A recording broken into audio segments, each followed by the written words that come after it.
रस्त्यावर जर अपघात बघितला तर समोर काय दिसतं वर? रक्त, घाबरगुंडी. ज्या कुटुंबाचा अपघात झालेला त्या कुटुंबामध्ये 100 प्रश्न असतात. त्यातला सगळ्यात महत्त्वाचा प्रश्न म्हणजे आता पैसे कुठून आणायचे? कशी ट्रीटमेंट करायची? या प्रश्नाला सरकारनेच उत्तर दिलेलं आणि या उत्तराचं नाव किंवा या योजनेचं नाव आहे पीएम राहत स्कीम.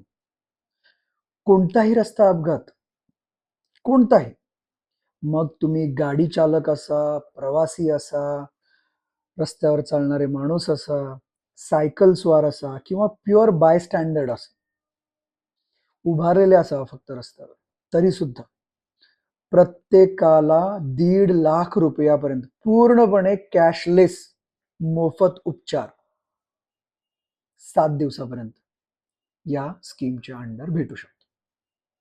आणि सगळ्यात महत्वाचं, कोणतंही हॉस्पिटल हे नाकारू शकत नाही. कोणत्याही इमिजिएट कागदपत्राची गरज नाही. पैसे भरा हे म्हणू शकत नाही. रुग्ण जरी बेशुद्ध असला, ओळखपत्र जरी नसलं, तरी उपचार थांबत नाही, कारण तो तुमचा आता कायदेशीर हक्क झालाय पीएम राहत योजनेच्या अंडर. फक्त 3 गोष्टी लक्षात ठेवा. पहिली गोष्ट म्हणजे लगेच 112 नंबरवर कॉल करा. अपघातानंतर 24 तासाच्या आत रुग्णालयात पोहोचा.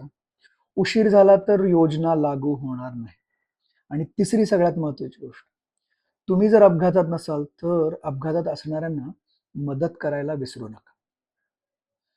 जो कोणी अपघातग्रस्ताला मदत करेल त्याला सुद्धा सरकारने 25,000चं बक्षीस सांगून ठेवलेलं आणि त्याला संपूर्ण कायद्याचं रक्षण, पोलिसांची आणि कोर्टाची भीती नाही आणि कोणताही त्रास होणार नाही.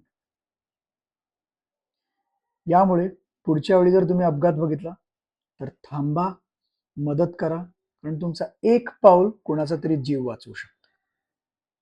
आणि ही माहिती बाय डिफॉल्ट तुमच्या खिशात असायलाच हवी.